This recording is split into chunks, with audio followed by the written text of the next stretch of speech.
السلام عليكم ورحمة الله وبركاته. أطلب من حضرات السادة الحضور جميعا أن نقرأ فاتحة الكتاب على روح المرحومة الحاجة أدرية. الفاتحة.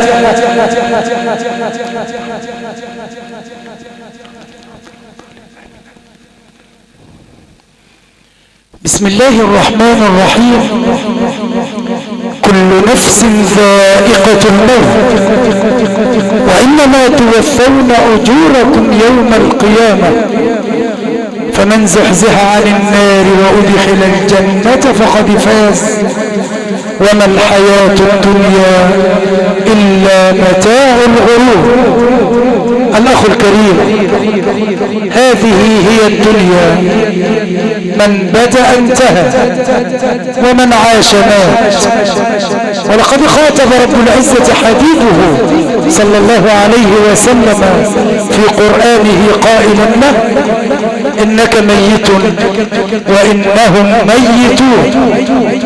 فالكل إلى زوال والكل إلى فناء ولا يبقى إلا الواحد الديان. فاتقوا يوما ترجعون فيه إلى الله، فاتقوا يوما ترجعون فيه إلى الله. يقول الحبيب صلى الله عليه وسلم: إنكم لا تسعون الناس بأموالكم وإنما يسعهم منكم بساطة الوجه وحسن الخلق. فصلاة وسلاما على المبعوث رحمة للعالمين الذي قال: إنما بعثت لأتمم مكارم الأخلاق. الإخوة الأكارم، تقام هذه الليلة القرآنية المباركة على روح صعدت إلى بارئها، على نفس أصبحت في جوار ربها، على روح المرحومة الحاجة أدرية عبد السيد، سائلين المولى عز وجل أن تكون هذه التلاوات القرآنية المباركة في ميزان حسناتها، وأن يتغمدها ربنا بواسع رحماته، وأن يدخلها فسيح جناته. نتقدم بخالص العزاء لعمنا الغالي عم الحج صالح أبو حسين وأولاده جميعا، للحج علي أبو شريف وكل أهالينا الطيبين، أهالي هذه البلدة الطيبة كشك الكبيرة. والآن نعرف حضراتكم بأن الأسرة الكريمة قد أتت لكم بعلمين من أعلام التلاوة، قطبين من أهل القرآن، مدرستين مختلفتين في الأداء، ولكن وفي كل خير. فضيلة القارئ الشيخ إبراهيم أبو العز المقيم بالعصاير مركز ومدينة ديار بلد، فضيلة مولانا صاحب الفضيلة شيخ أحمد صلاح عبد الله مقيم بفراغات مركز ومدينة ديار بلد. والآن يتعطر المكان بمأدبة الله في أرضه، معجزة الهادي البشير القرآن الكريم، آيات بينات يتل بها علينا، علم من أعلام دولة التلاوة الذي حباه الله صوتا ملائكيا نزل من السماء، صاحب الصوت الخاشع الباكي فضيلة القارئ الشيخ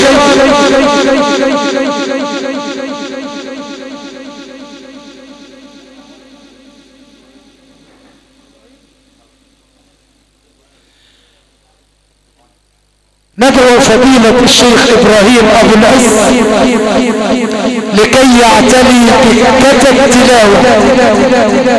نتمنى لحضراتكم حسن الاستماع ولصاحب الفضيلة التوفيق والسداد، إنه ولي ذلك والقادر عليه. من الشيطان الرجيم.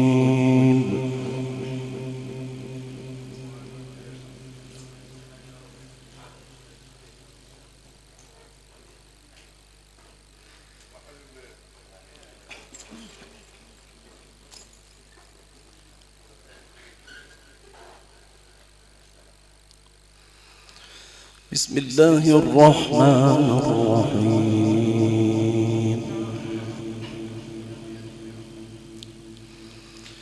يؤتي الحكمة من يشاء ومن يؤت الحكمة فقد أوتي خيرا كثيرا.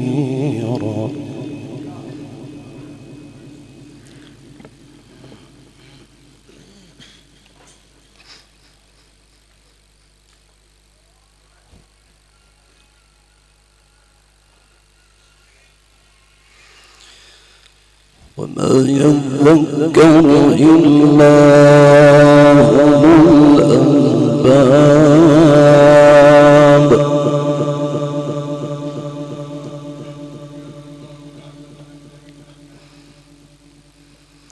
وما أنفقتم من نفقة أو نذرتم من نذر فإن الله يعلم.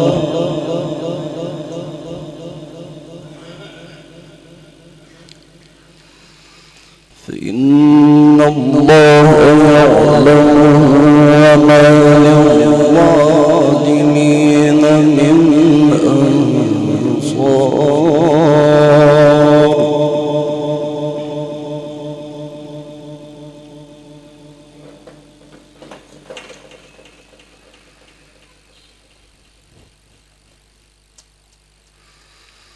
إن تبدوا الصدقات فلله،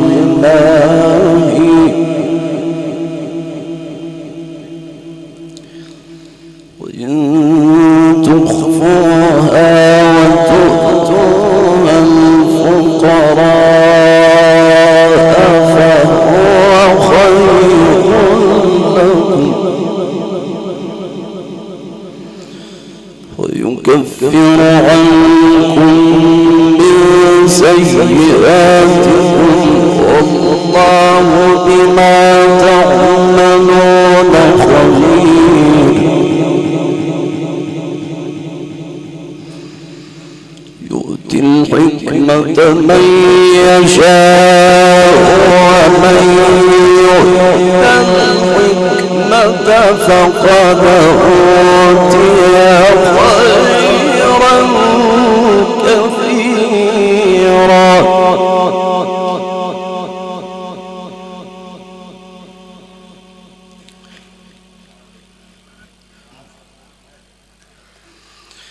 وما يذكر إلا أولو الألباب.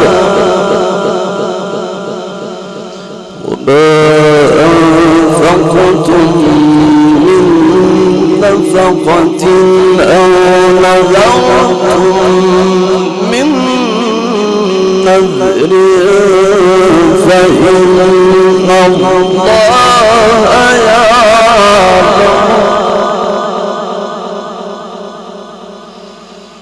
فإن الله يعلم وما للظالمين من أنصار.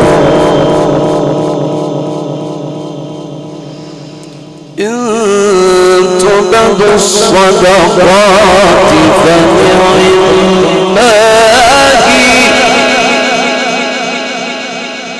إن تبدوا الصدقات فنعما هي وإن تخفوها وتؤتوها الفقراء فهو خير لكم ويكفر عنكم من سيئاتكم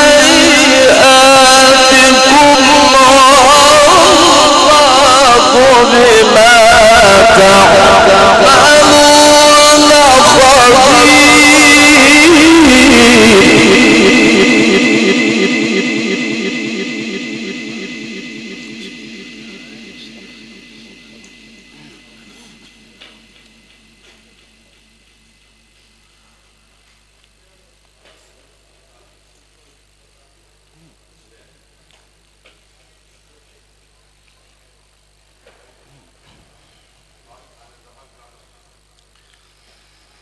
والله بما تعملون خبير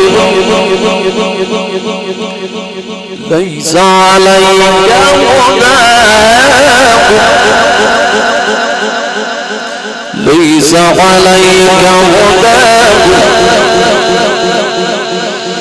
ولكن الله يهدي من يشاء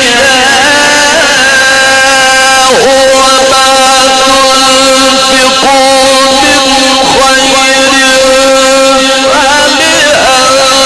فلأنفسكم وما تنفقون إلا ابتغاء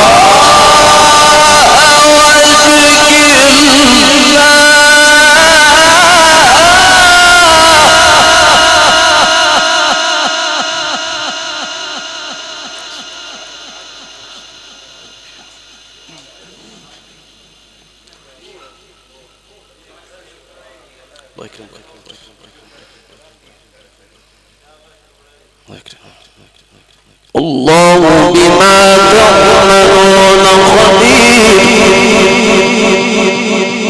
ليس عليك هداهم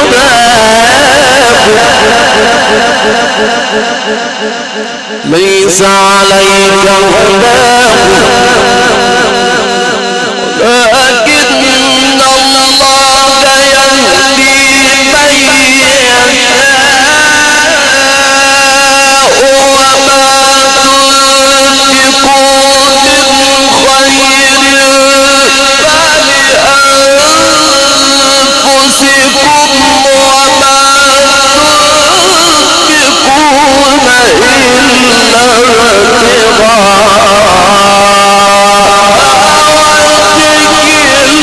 إلا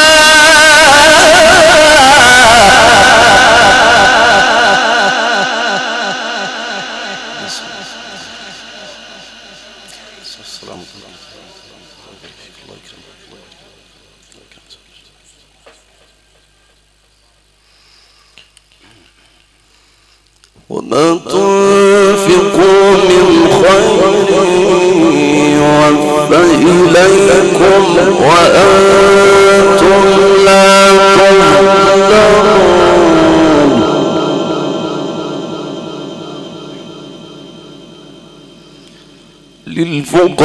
للفقراء الذين أحصروا في سبيل الله للفقراء الذين أحصروا في سبيل الله لا يستطيعون ضربا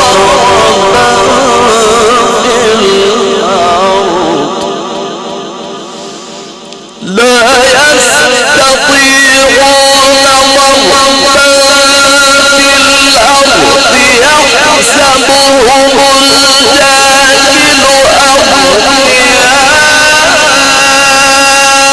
من التعفف تعرفهم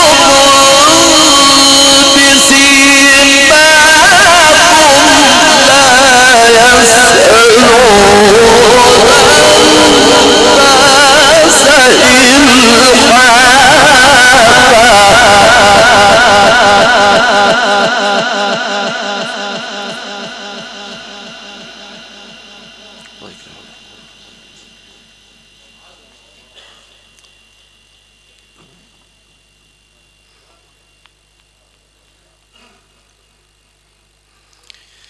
وما تنفقوا من خير فإن الله به عليم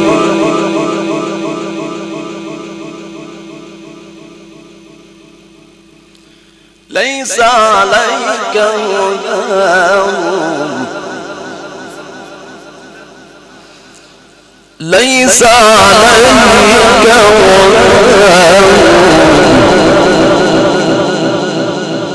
ولكن الله يهدي من يشاء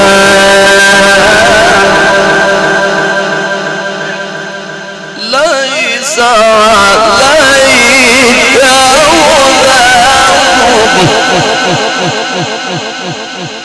ليس عليك هداهم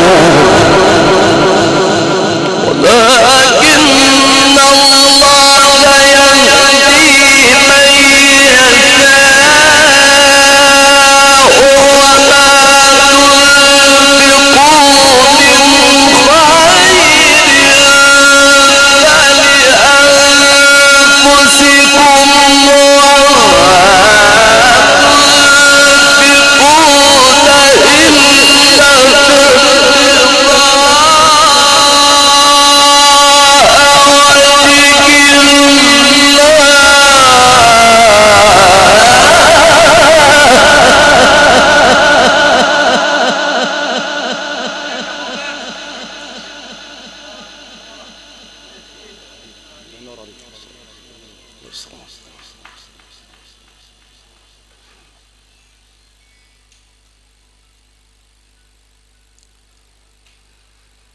وما تنفقوا من خير يوفى إليكم وأنتم لا تظلمون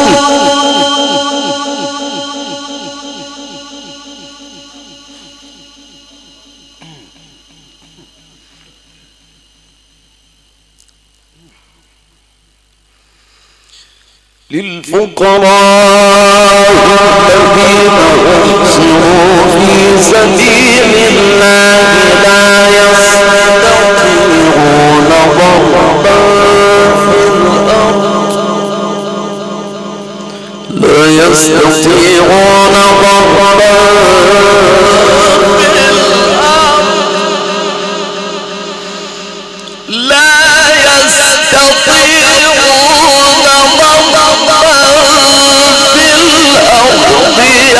يحسبهم الجاهل أغنياء من التعفف تعرفهم بسيماهم لا يسألون الناس إلحافا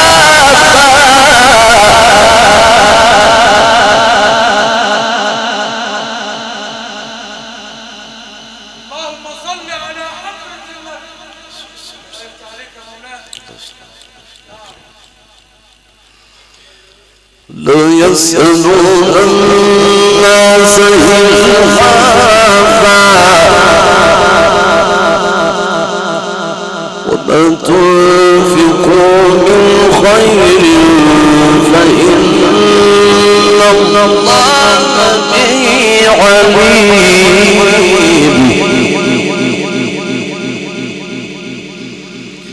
الذين ينفقون أموالهم بالليل والنهار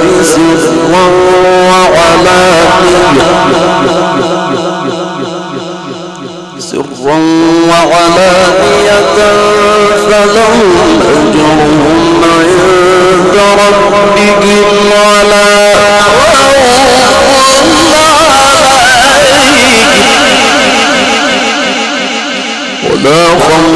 عليهم ولا هم يحزنون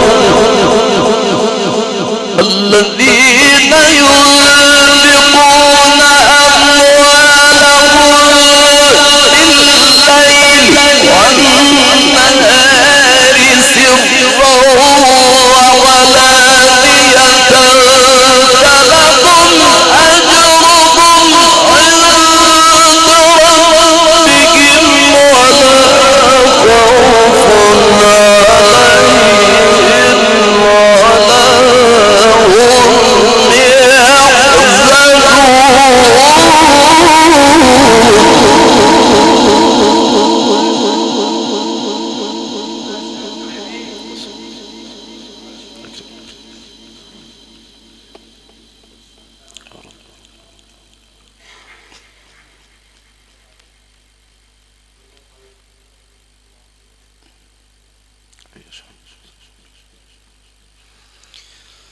الذين يأكلون الربا لا يقومون إلا كما يقوم الذي يتخبطه الشيطان من المس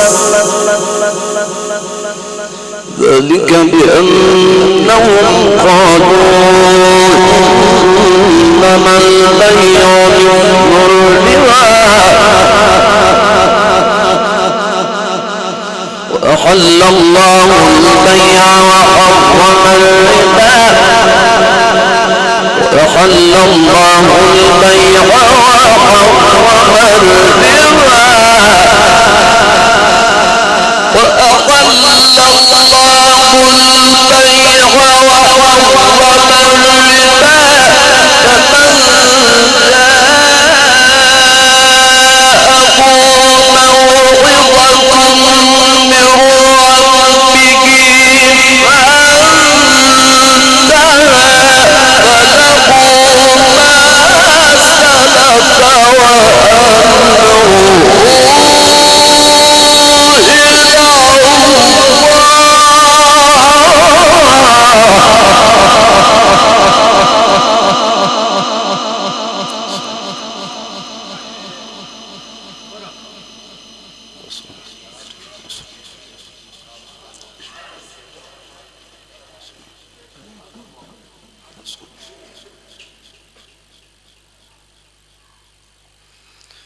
ذلك بأنهم قالوا إنما البيع مثل الربا وأحل الله البيع وحرم الربا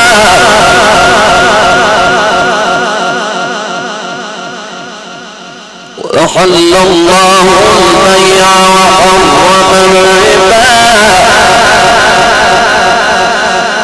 وأحل الله البيع وحرم الربا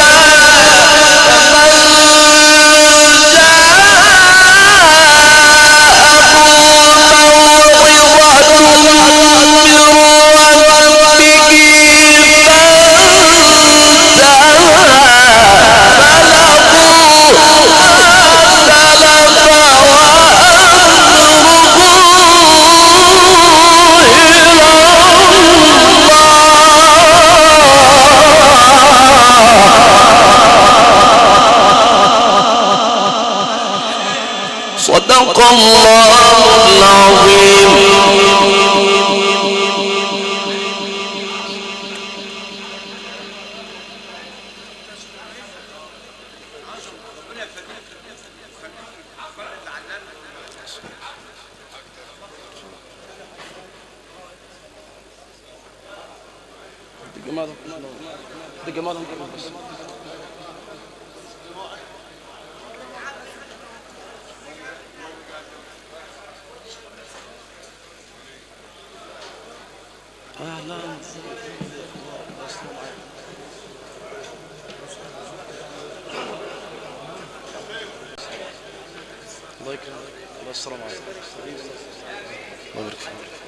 الله يكرمك.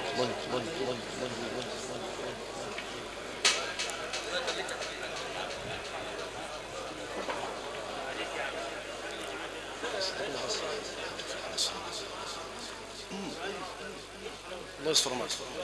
الله يكرمك. الله يستر معك.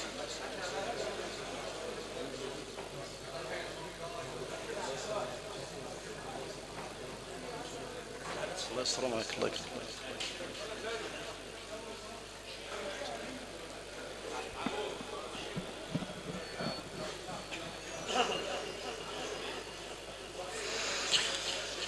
أحل الله البيع وحرم الربا وأحل الله البيع وحرم الربا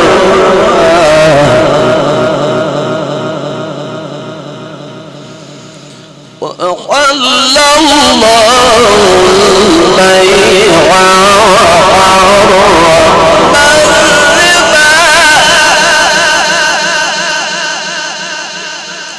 وأحل الله البيع وحرم الربا وأحل الله البيع وحرم الربا فمن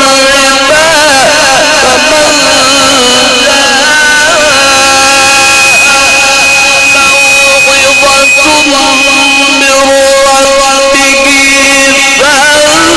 فانتهى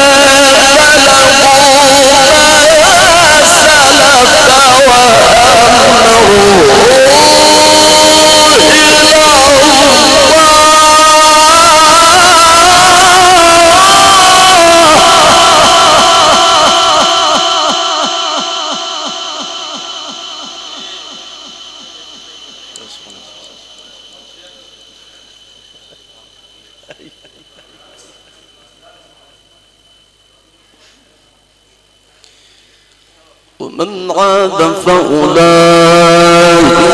أصحاب النار هم فيها خالدون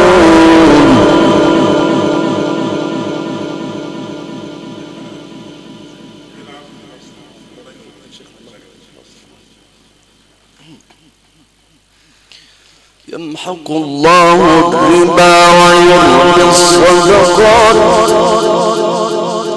الله لا يحب كل كفار أثيم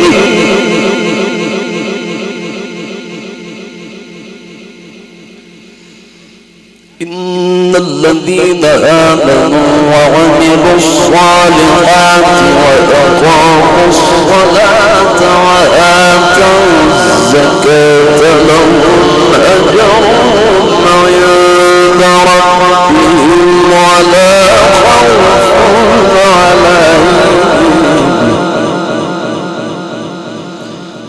خوف عليهم ولا هم يحزنون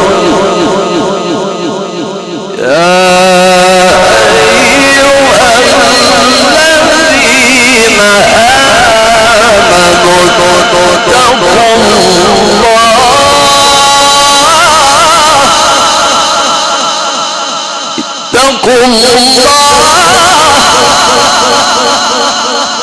اتقوا الله وذروا ما بقي من الربا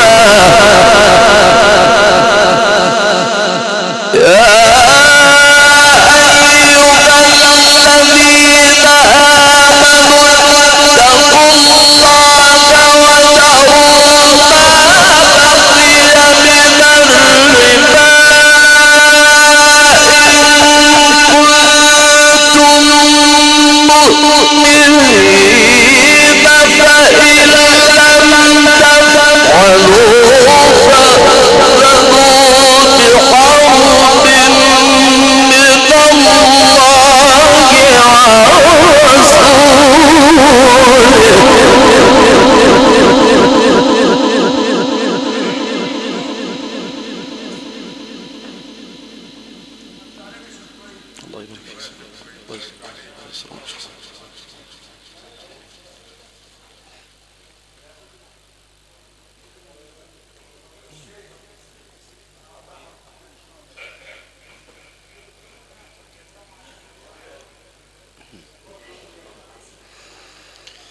وإن تبتم فلكم رؤوس أموالكم لا تظلمون ولا تظلمون وإن كان ذو عسرة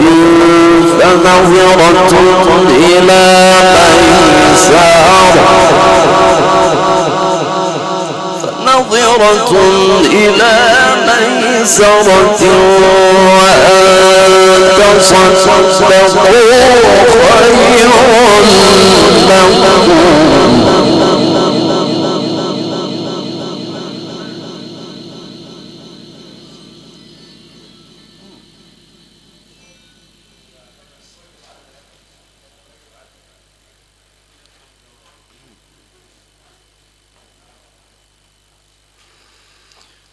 يا أيها الذين آمنوا اتقوا الله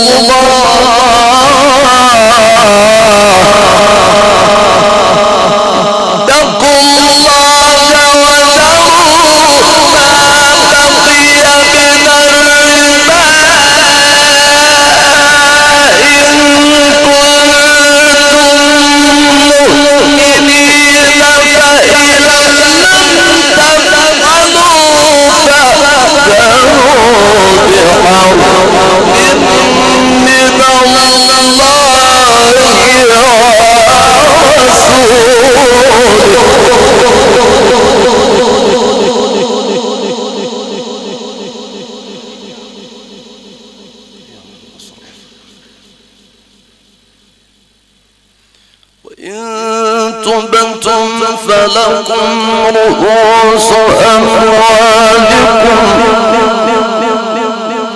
لا تظلمون ولا تظلمون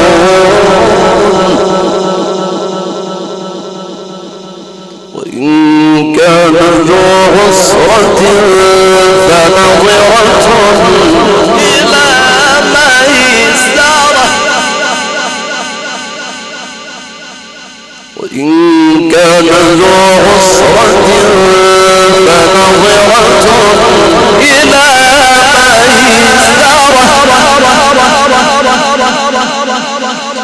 فنظرة إلى ميسرة وأن تصدقوا خير لكم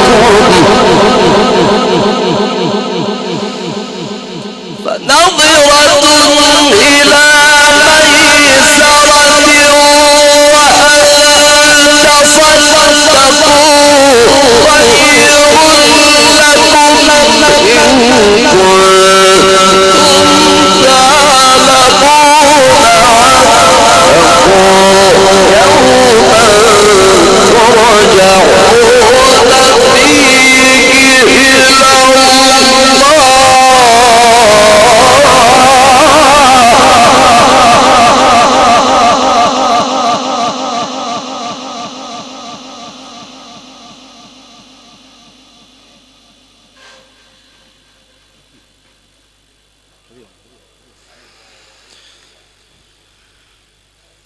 إن كان ذو عسرة فنظرة إلى ميسرة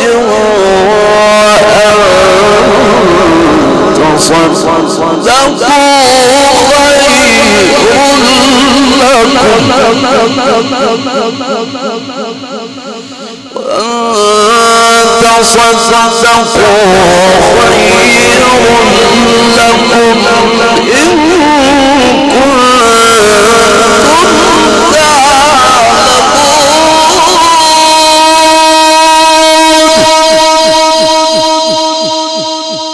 واتقوا يوما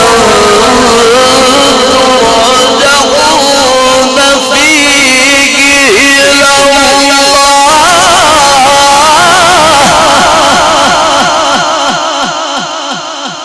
واتقوا يوما ترجعون فيه إلى الله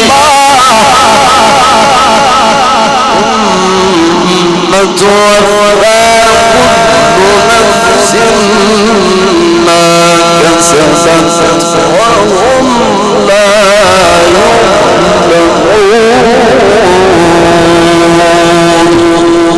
يظلمون صدق الله